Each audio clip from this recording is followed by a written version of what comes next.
Many people have problems with art and not with reality. So why is art different? It's pretty simple, right? This is knowledge, this is thinking, this is thought. Yeah, it does something strange with your head. Welcome to the Undergang Armchair.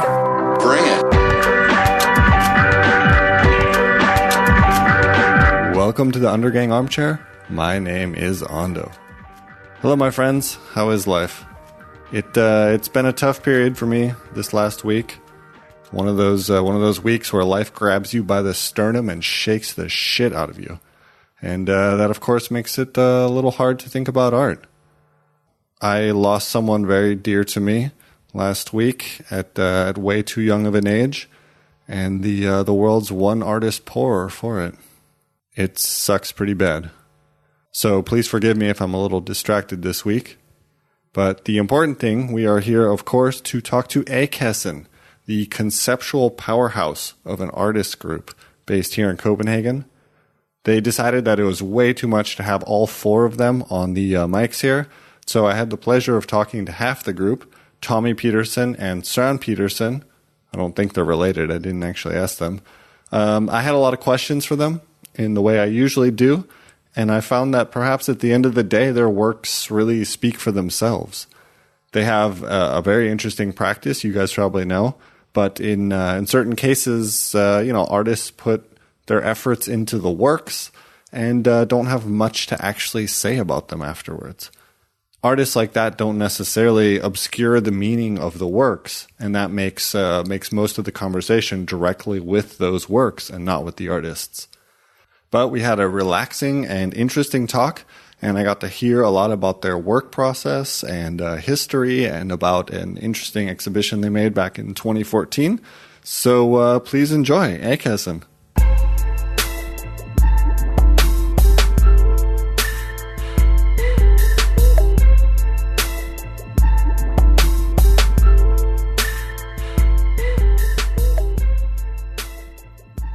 If it was one from inside the academy, then now there's a natural interest or natural distance that makes sense. Yeah. Well, I get to ask dumb questions too then. Yeah. I get to be like, I don't know anything. I don't, Yeah. I'm from the big dumb America. I don't know anything. I'm a big fan of radio, actually. Yeah, radio, it's perfect. Do you guys listen to any podcasts at all? There's so many good ones out there. Yeah, but I think it's this jungle. It is such a jungle. Too difficult to, but radio, yes. Cheap to produce, and a lot of the time it's so much more intelligent. That's true. There is some sort of thoughtfulness. I mean, God knows this program isn't. But but a lot of the times, if you look at like Denmark, I was always very impressed with DR. And I know people trash DR a lot, and there's a lot to trash them about, sure. But in general, they have a very good they have a really good attitude towards radio, and especially people talk about how it changed and it used to be different, etc. But for me, I was always very impressed with the kind of way, like P1, okay, maybe it's a lot of talk and it's very earnest and heavy, but at the same time, they're thinking about what they're doing. They're attempting something. They have a high standard which they're trying to reach. Whether they do or not, they're trying to reach a high standard. And that to me is very impressive. And then podcasts in general just has opened up the field. There's so much. And it is a wild jungle. It's really... Yeah. So what, do we have some you kind of, where you think this relates to, or like talks, or do you listen to a lot of different? I listen to a lot of ones. I do listen to some podcasts about arts. Basically, I listen to one called the Modern Art Notes, which is very, very academic and dry. Very good, but very, very dry. Yeah. And there's another one called Bad at Sports out of Chicago, which is really punk rock. And they're really punk rock, and it's just chaos, and sometimes it's just unlistenable because they don't edit at all, or they do, but it's kind of... And it's also interviews. So. Yeah. And they just go around to people's studios and talk to people. They worked at Volta. They've had booths there, and but they're completely batshit crazy in a weird way. But it's nice because it is very much more on the ground. And then I listened to This American Life, which is an excellent American program. Radio Lab about science and technology. A lot of comedians have good programs. Oh, yeah. Also interview programs. Yeah. So it is a while. I mean, that's one of the things I miss about making frames is that I could stand and listen to like 6-7 hours of podcasts in a day. Yeah. And, makes sense. Now that's gone though. So now it's just like I have this list on my phone just backing up of hundreds of episodes which I haven't listened to, which is a little stressful. But it's a good point because for me, I'm kind of curious how much you guys have a studio practice because that would be the place where you'd, for example, have time to listen to radio.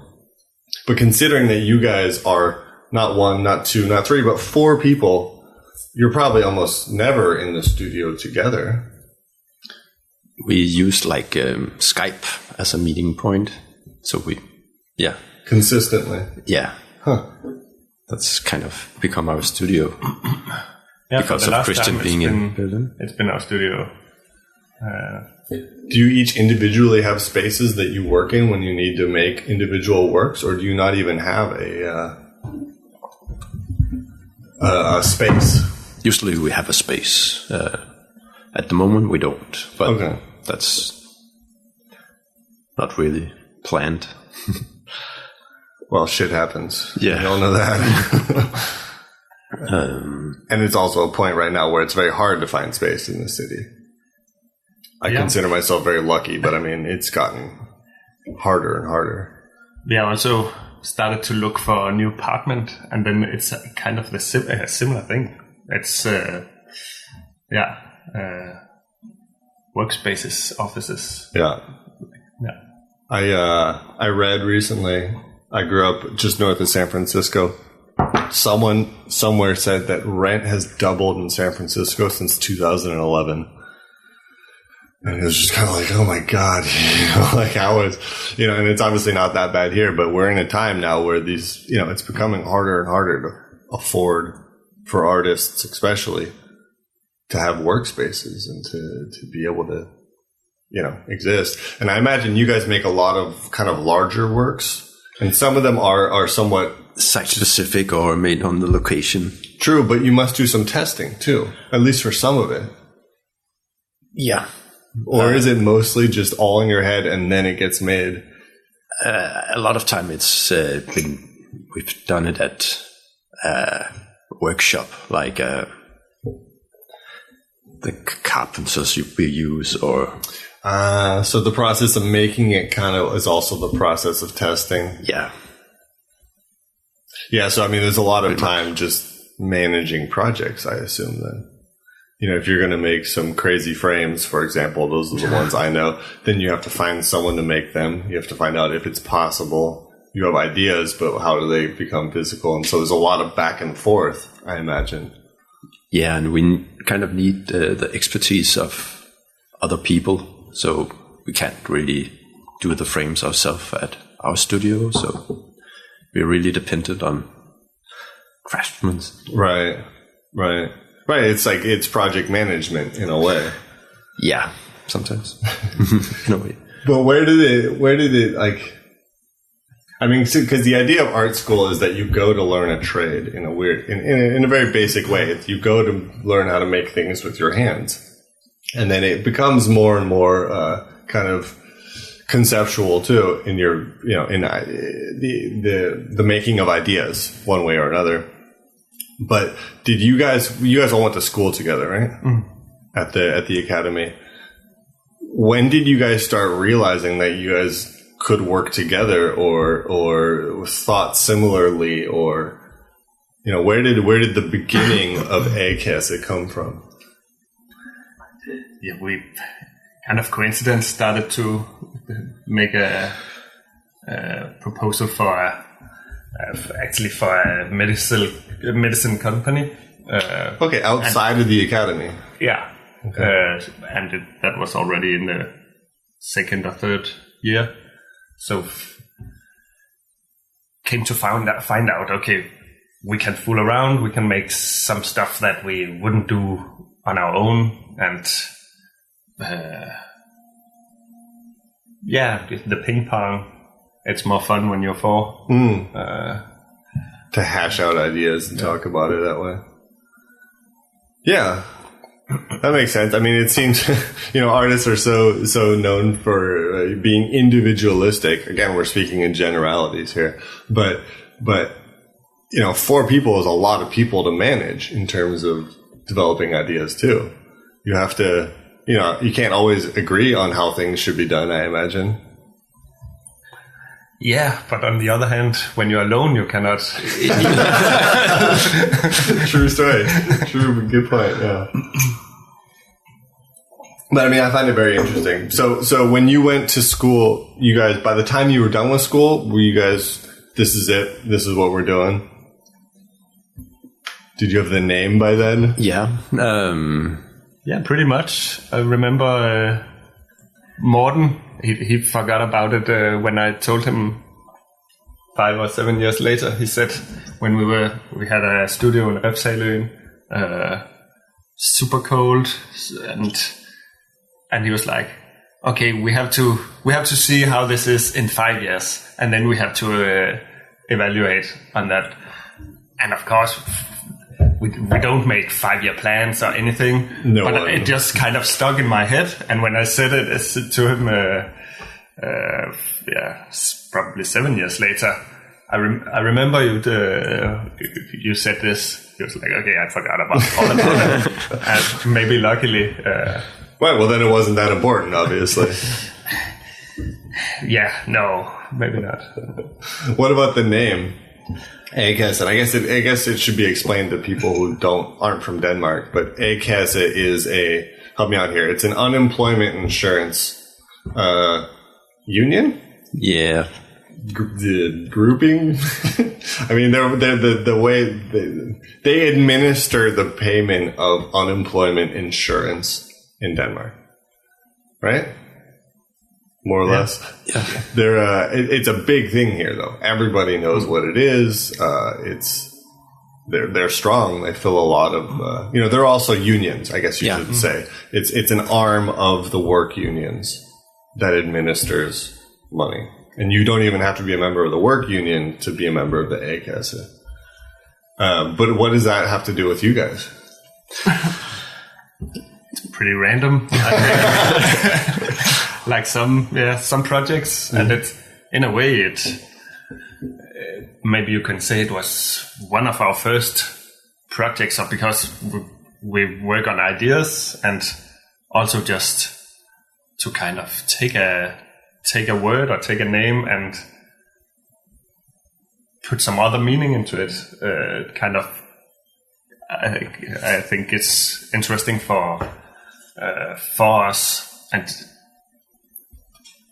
to see now once in a while an article in the newspaper where in the cultural section there's something about A Kassen making a show, and for people not knowing about our group, it's like it must be very confusing. It's super confusing, and it must be like, what is this about? Are they using my tax money to make art shows? Is that what's going on? Something like that. So it's so in that sense, it's pretty much in line of how we work. It's nice to kind of confuse. Yeah. Well, you've delighted in irony, as far as I can tell. You guys like to be ironic, and you like to kind of mess with established things. So in that sense, it makes perfect sense. And it's funny is, when I found out about you guys, I didn't really know what a real A Kassen was. So we kind of like the idea also when we're not in Denmark. Right. A Kassen works like just a normal name. Right. Do people ask you about it? Like, what is it? And sometimes. And some people think it's one person or two person. Also, we kind of spell it with a space between the first and the second letter. So actually, that's just for the construction of it. So if you do alphabetically ordered list of artists. We kind of... You guys are always on top. Yeah. We thought that was quite neat in the beginning. And then others see it as a first name and a second name. Yeah, I was going to say, it looks like Mr. A. Kassen. Yeah. Kassen, here he comes, here she comes. Totally, we get some spam sometimes. Dear Mr. Kassen. Right. Yeah. Well, I mean, it does look to me like you guys are having a good time, which is nice, because it doesn't always look like everybody's having a good time, especially in the arts. It can get pretty heavy and pretty serious. Here you guys are. You decide to make a group. You're out of art school. Had you guys all kind of given up on any sort of idea of individual practice and decided this is it, we're going to work as a group? I mean, because you went into art school with an individual practice, right? Some of you perhaps were painters or, whatever it might have been when you started. Yeah, I think we all found out that, okay, in this group it has space because it's about ideas, so it has space for all of us, the ideas we kind of have, of course, and then developing them together, it makes sense. It just works better. Yeah. So what happens when you're done? I mean, obviously, well, not obviously, were you able to immediately start working as A Kassen? Or did real life intrude? Well, yeah, when you're done, you graduate, then there's no more state support for education. It's time to get a job. It's time to whatever. I don't think it's much more different being in a group in that sense. But in a way, of course, it helped supporting each other. Okay, I'm feeling bad today. Two other guys are on the high note, so we kind of take each other, bring each other through and keep focused and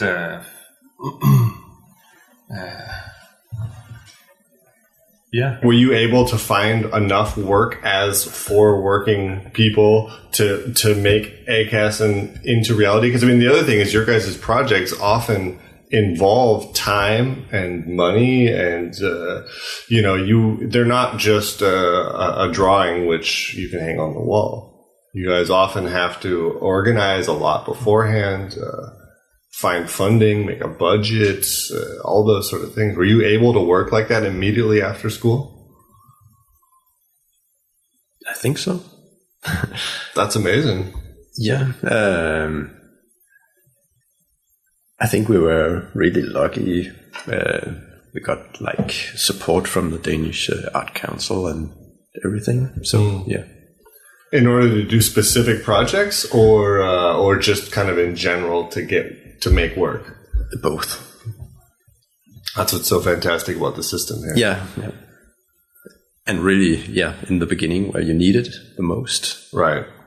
Well, I mean, that's tremendous. And I know you guys ended up working with Nikolai Wallner later, but who were you guys working with in the beginning in terms of institutions or galleries or etc.? Yeah, just very soon after the academy, we started with Birgitte Kirchhoff. I remember. Had this gallery for some time also. Yeah, and it was very much experimental art, kind of less commercial, more more yes, experimental. She wasn't interested, or she didn't know how to make a business. As often the most interesting galleries are, and then after that also we started with some other artists this project Gallery Space Emo. Were you guys part of building that? Yeah. Okay, with Toke. Exactly, yeah. And some other people. Torben, Maiken. Janne Hansen. So so kind of it's a longer story, but after Birgitte closed, she was supposed to have this space in Carlsberg. Her galleries should have moved there, but she decided to close it. That was the one which then became Emo. Yeah. So, and Nikolai asked different artists, I have a space here. Would you be interested in coming up with a format? And then different groupings of artists had suggestions of, okay, we would like to do it like this. And we were, 13 artists maybe, kind of trying to shape what could be interesting, what would we like to be a part of when we now didn't have a gallery. So we went that for 5 years. I mean, if you think about it, that's pretty amazing to kind of take what's left over from the closing of an experimental gallery, which was not very business minded, and turn that into an artist run space. Well, once again, another thing which, it takes more administration and takes time out of any sort of art making time and budget you might have had. But that was also kind of, in a way, Emo seemed to lead a wave of artist-driven spaces that have opened since. That was open for 5 years, and then a couple years ago there was just, I know there was some support money that arrived, but there was just all these places that opened. Green is Gold, 68 Art Institute, all these sort of artist-driven spaces, and in a way, you guys kind of restarted that. Yep, I don't know, but I think maybe when Birgitte closed, that was exactly when the boom had been, so the crash came there. Right. So there were no need for artist-run spaces because there were so many galleries. So there were just the galleries on every corner. Right. And then... and some of those had to close. And so they closed. And then now, it's been... There's really a lot of artist-run spaces. But what you mentioned about this, all the administration, and from the beginning we knew, okay, we need to have somebody to deal with that, and who knew how to do that. Right. So from the start, the artist went out to look for Toge and Sarah Hadler, who was the ones starting out in the office, you could say. Right. So this to have some doing the administration. Yeah, and all that. So it's the opposite way, inviting gallerists to represent us. Right. Because we tried to kind of, that was the idea. Part gallery, part artist run space, part institution. We take the best of all of it. Makes a lot of sense. Yeah, if at that point it made sense for 5 years. Right, and then all things move on. Yeah. But what did how did that affect your guys' own practice? What did you learn from being part of that? And how did that what did that mean for A Kassen as a group and as an artistic entity? Or was it separate? Was it completely something that happened on the side of what you guys did? Very much, actually. Yeah, it wasn't that kind of not part of our practice in that sense, but of course, all the we also were involved in the curating and. But you must have learned a fair amount. Yeah, and also a very nice way to, like you are doing this, a way to make contact to other artists, find artists you like, and invite them from the other end of the world.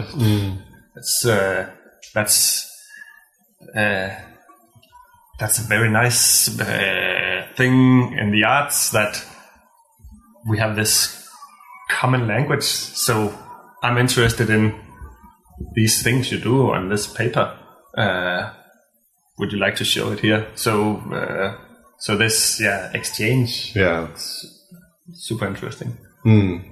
Yeah, I mean, it does seem to me like a lot of the people I talk to here, it kind of comes back to again and again people looking around and saying, okay, I'll just do it myself.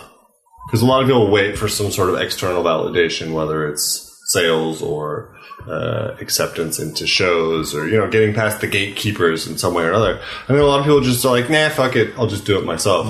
And it seems like that almost never can go wrong. Like, obviously no one's going to get rich off of it, we know that, but that you learn enough, you meet people, stuff happens, etc., etc.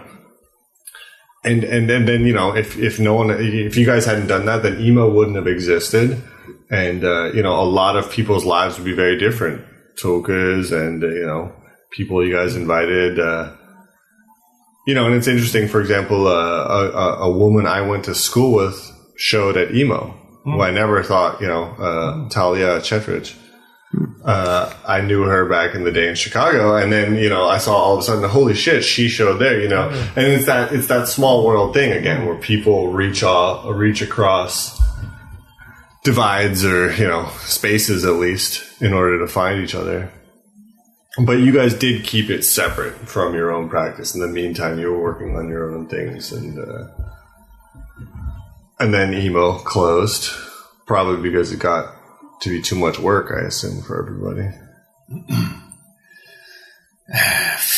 Yeah. Also, people got other galleries, and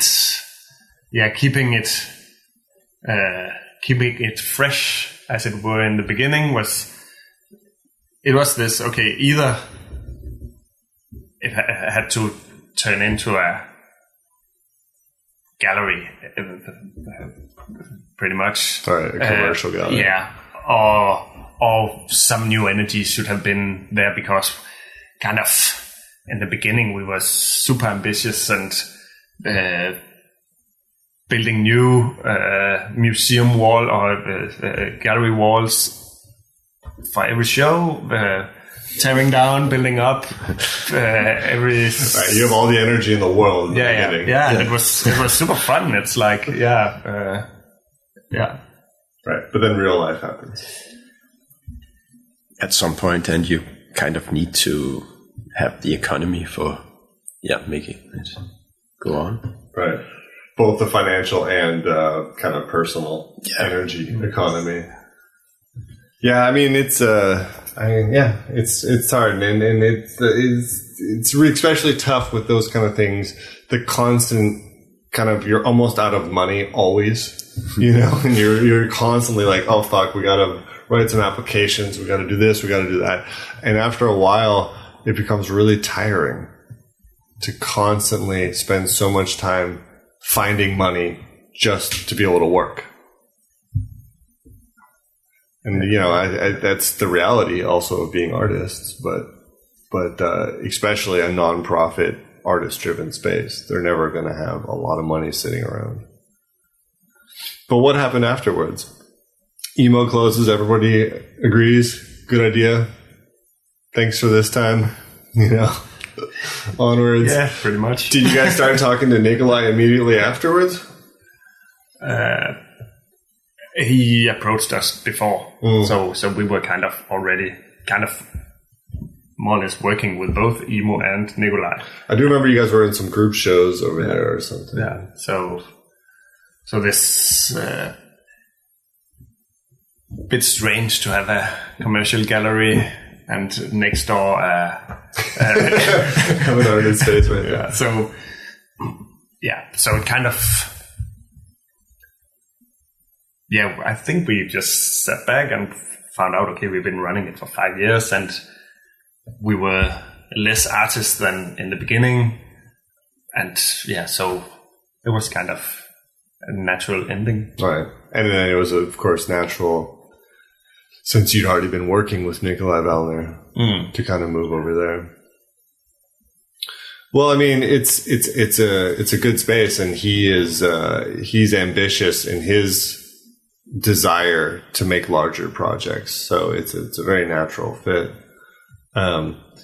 When you guys were starting out, did you think as big as you think now in terms of projects? Taking an entire museum and removing the windows, for example, or did you even dare to dream that big? I think we always had silly ideas, it's like we never see if it's possible. It's just trying to get the talk going or the ideas flowing, and then okay, is it possible to make small people? No. Okay, so we skip that one. Yeah. Right. Dream first, practical idea, or making it possible second. Well, I mean, it's resulted in some pretty things, and I don't mean pretty. I mean some pretty large things. It's resulted in some pretty large things, and I think that's for me, I often laugh. I think your guys' works are really inherently funny. And I heard you mention earlier silly. Do you guys see them that way? Are they humorous? They're not like only humorous. No. It's kind of just everything. We don't. Sometimes they're boring. But that can also be fun, right? So it's kind of having the whole perspective, and it's like watching a movie. I'm not only interested in fun comments if it has some depth also somewhere along the movie.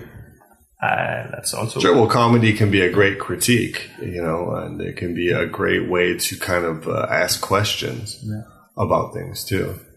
But it is purposeful on your part to kind of make it irreverent. Maybe is the better word. I don't know that word. Irreverent is you're not being super serious. Reverence is like this. So irreverent is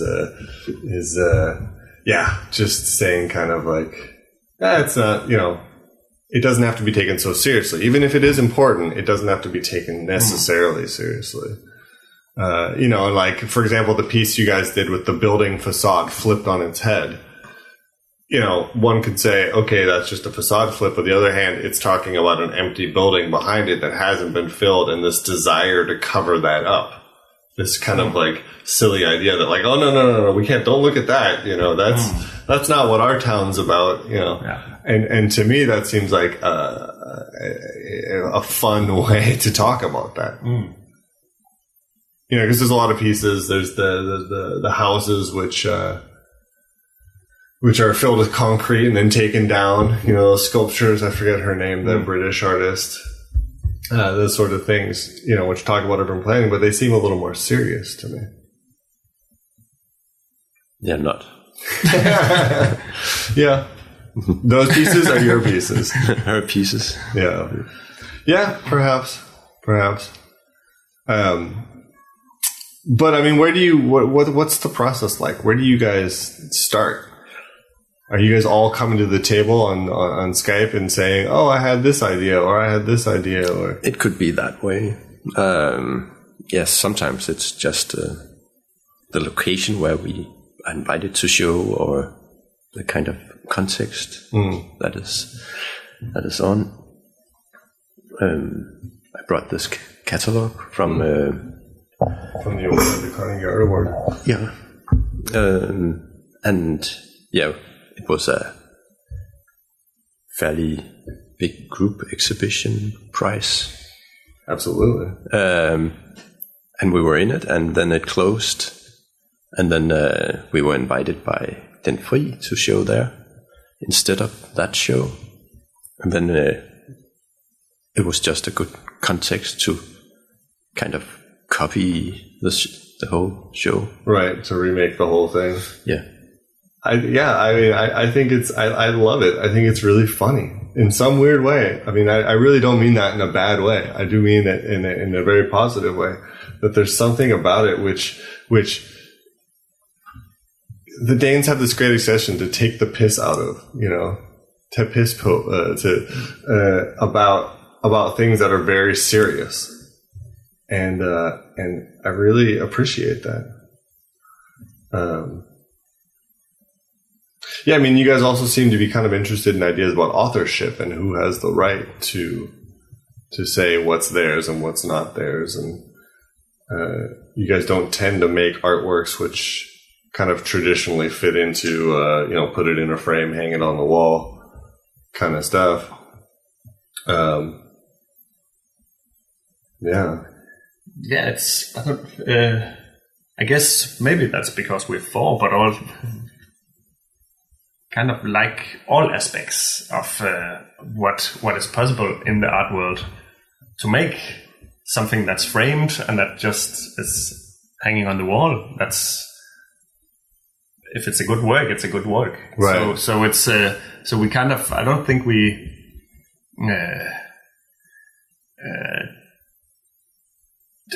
try to put ourselves in some direction, or it's ever changing. Hopefully, not limiting the possibilities. And that's when you're four, it's kind of natural. Okay, keeping your eyes and ears open towards reality and towards the other guys. Right. Well, I guess you don't have identity per se individually. You have identity as a group, which is very much open. You can do whatever. You don't have to answer to any sort of, oh no, I don't work like that. You're free. You're freer in a way. Yeah, hopefully. Did you guys look to anybody else for examples when you started working together? I mean, obviously the people probably mentioned Superflex to you guys a lot. But I mean, did you guys think about any sort of groups beforehand, or was that not important? Maybe not like a conscious thing, but of course Superflex are just that older than us, and they were just all over at the time when we were in the academy. So of course we looked to them. But yeah, we've been in a way curious to work in collaborations also. Søren and Christian started out making a lot of projects together, and we've been working together in other constellations also, and then just finding out, okay, this it's like, again, playing ping pong or playing in a band. It's more fun, or there's a conversation you can. You're not going insane in your own mind. Right. You're going insane together. Exactly. Yeah, well, I mean, that's I guess the point is that something can happen as a group that cannot happen as individuals, right? I mean, it must be something along those lines. Because, I mean, I often find that, for example, if I'm working on an idea, I set some sort of arbitrary limits, not on purpose, but in my head, I'm just like, no, this is the way it should be. And then, maybe a year later, I think, oh, but it could go this much farther. And I guess maybe it's helpful for you guys to be like, no, we could also do this, or we could, to kind of expand base ideas into larger actual projects and things through, kind of egging each other on, basically saying, oh, that's a good idea, but check this out, or, why don't we take it even farther? Or very much, yeah. We kind of have a lot of discussion about things, and then, yeah. Is there a little bit of competition too between you guys? No, not really, because it's like it doesn't really. It's like sharing this project. So if me or Tommy, it doesn't matter who makes it better. Just it's right. As a team that it gets together, it gets somewhere. Well, I mean, you guys have started working a lot kind of internationally too, it seems like, in the last couple of years. Is that right? In a way, we were lucky from the beginning already with Kirchhoff. Birgitte invited us for Liste, the fair in Basel, and there we got an invitation for a museum show in Spain. So that was 1 or 2 years after we came out of the academy. So we were... That's wild. Yeah, super lucky getting this... but we thought it was natural in a way. So we... of course, we appreciated it, but in a way it was like, yeah, of course we got an invitation here. So it's...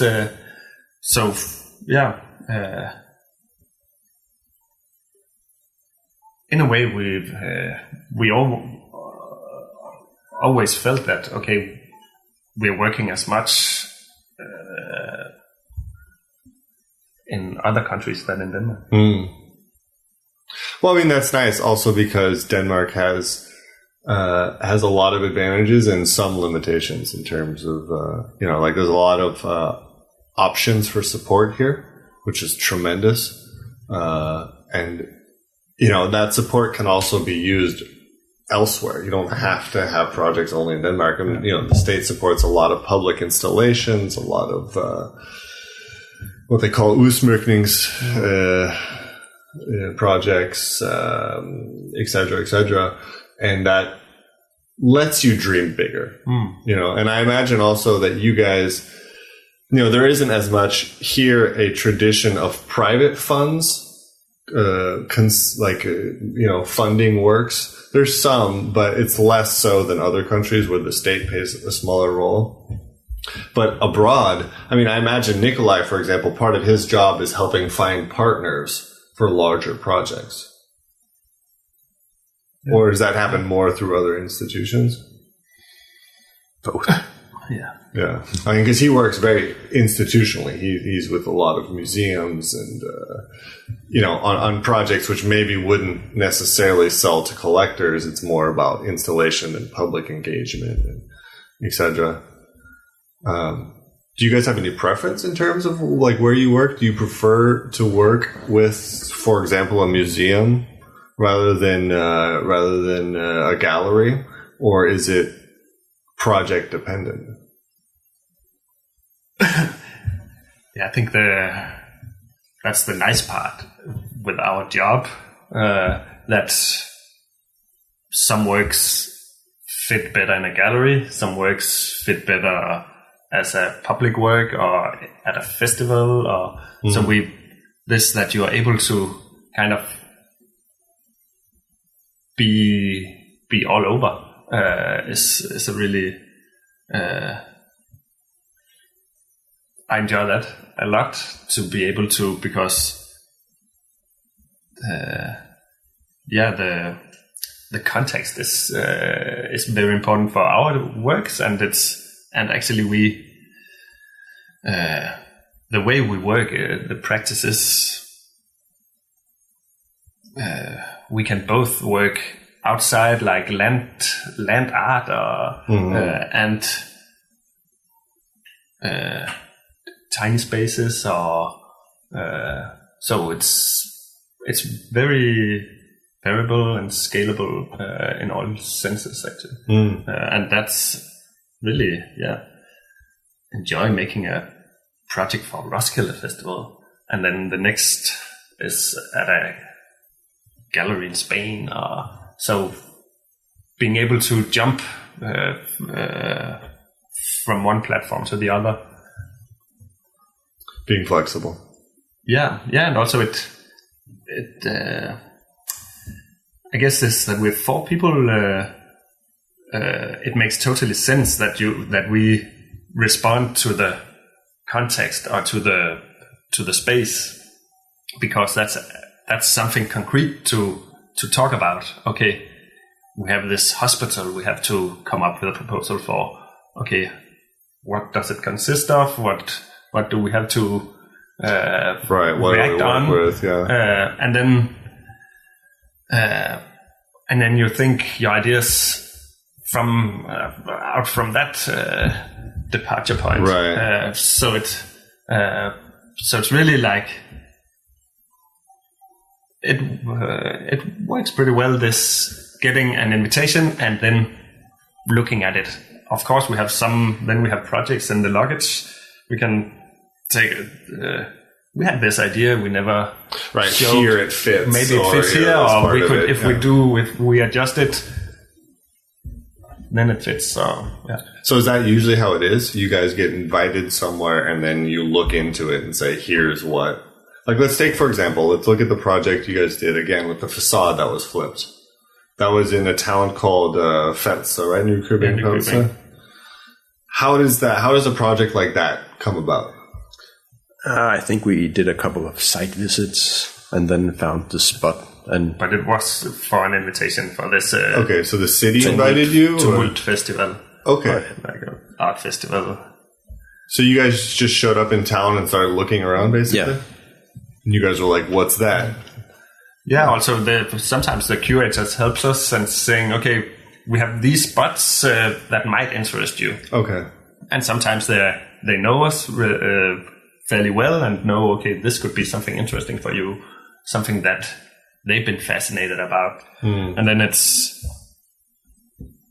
really interesting, or maybe on the way we find something else. But it's, doing site visits and talk to the people that know more where to look. Right. Well, I guess, having all the ideas in the world and then having constraints helps kind of like focus things. You've got infinite possibilities, but then only one city, and then only one space, and then only one budget, and then one, and then you can kind of narrow it down in that sense. It does, it seems like it would provide a lot of flexibility, and being like, you guys have to be nimble. You have to be able to jump on anything. Like you say, something large, something small. Do you guys ever think about your work in terms of like, oh, well, this idea is not part of what we've done before? Like, do you ever try to think about like, we have a specific style or we have a way of doing things and we should keep it going like that? Or it doesn't matter. You just get there, you work together, and things just happen the way they happen. It's again this trying to keep it open. And sometimes it's like, okay, this idea, it's very much in line of what we done. So it makes sense. It's still a new project, but it's very much in line. And sometimes it's, for instance, this copying the paintings in a way in line, but also a very unusual work or a project. So for you guys, and of course, the more works we do, the more likely it is that it's in line with something else that we've done. Right, and if the four of you guys all are going in one direction, it probably kind of brings back whatever it was that brought you together in the first place. And so there would be a natural line. Is this the works being produced in China? Exactly. So you guys photographed everything and sent it to China, or what? We had an early version of the original catalog as a very small PDF. And then we just uploaded it on the homepage of this factory that produces oil paintings. That's so wild. And so they just copied everything. Yeah, but we didn't have the actual sizes of the work, so we had to kind of guess. Based off of memory, or? No, but the show, the thing was that we didn't see the show before we got the PDF. So before we had we had the idea before we saw the actual works. Right. So, and because the invitation was very close to the opening date, because they got the cancellation of the show 3 months before. So they were like, "That's not a lot of time. Would you do an exhibition here? You have to say yes by tomorrow." It's in 3 months. Yes. Good luck. It was supposed to be that, but that's the original show opened in Stockholm 2 weeks after we got the invitation from Den Fri. So we got the idea, and we said yes, and we got the PDF from the original show without knowing, what kind of paintings, what kind of works are in here. All the information was in that PDF. That's all you had. And then we opened up and saw, there's minimal works, there's expressionist work, there are conceptual works. So, and for us, it was just a gift. All of these small surprises and the translation that they did in China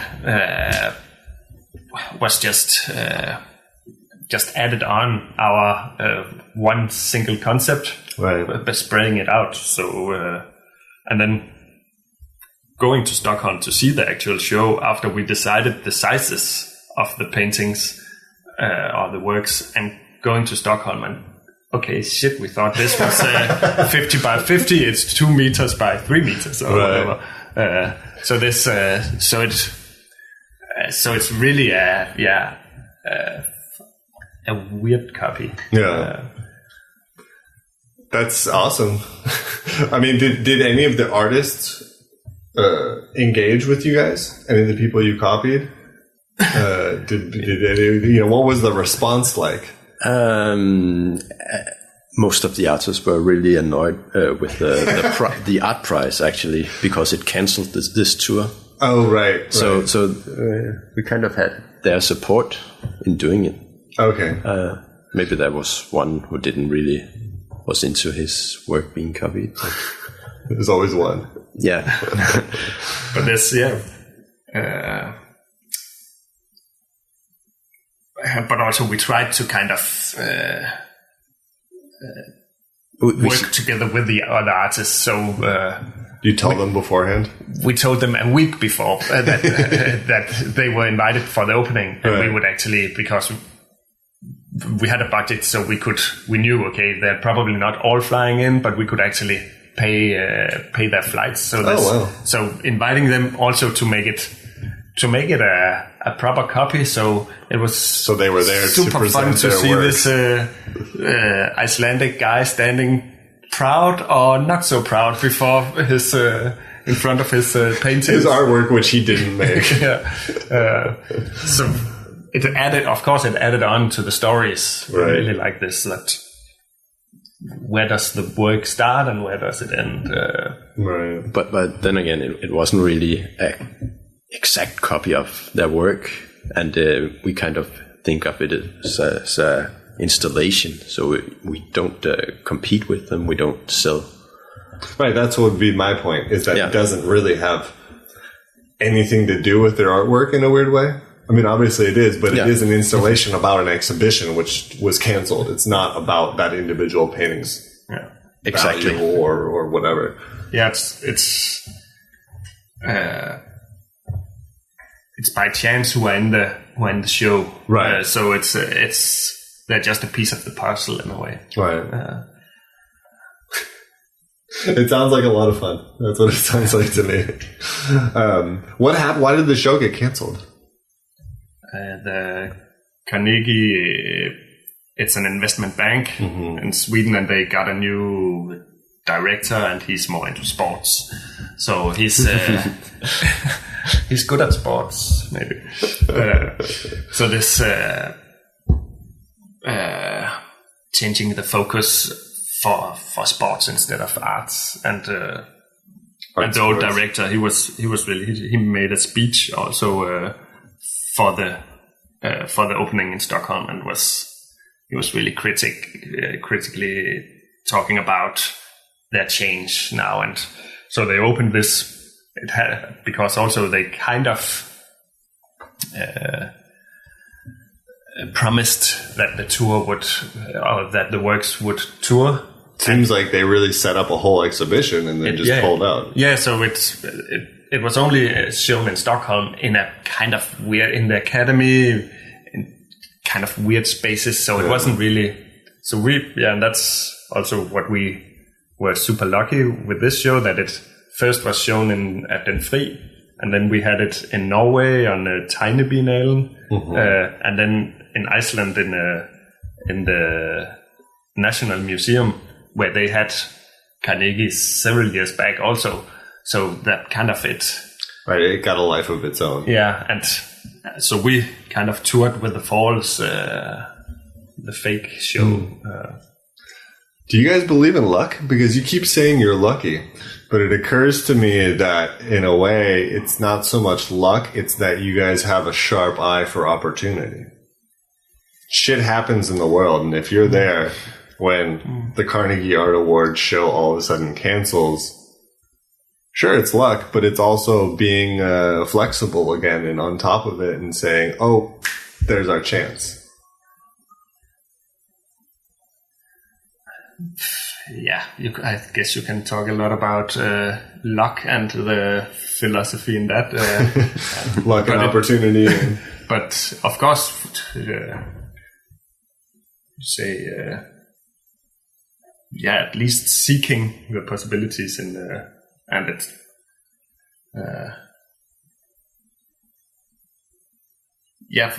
For us, this has been more interesting than the original show touring, for sure, because it's a whole other comment on institutions, cultural production, everything. So there's more to talk about. Yeah.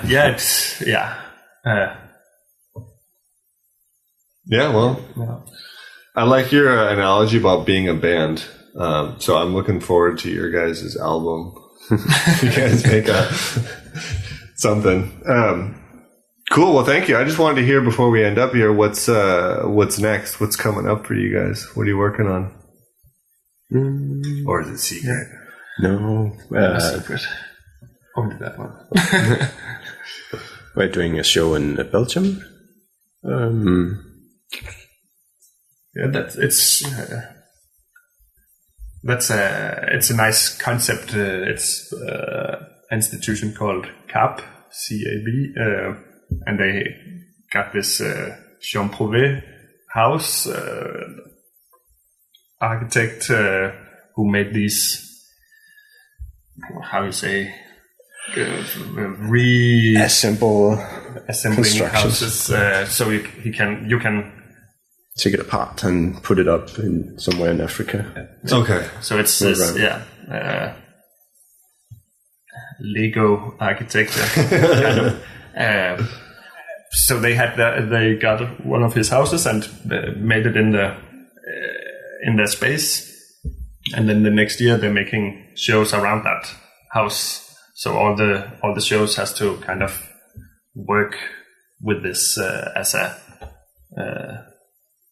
the start. And we were invited in a group show, so that's a nice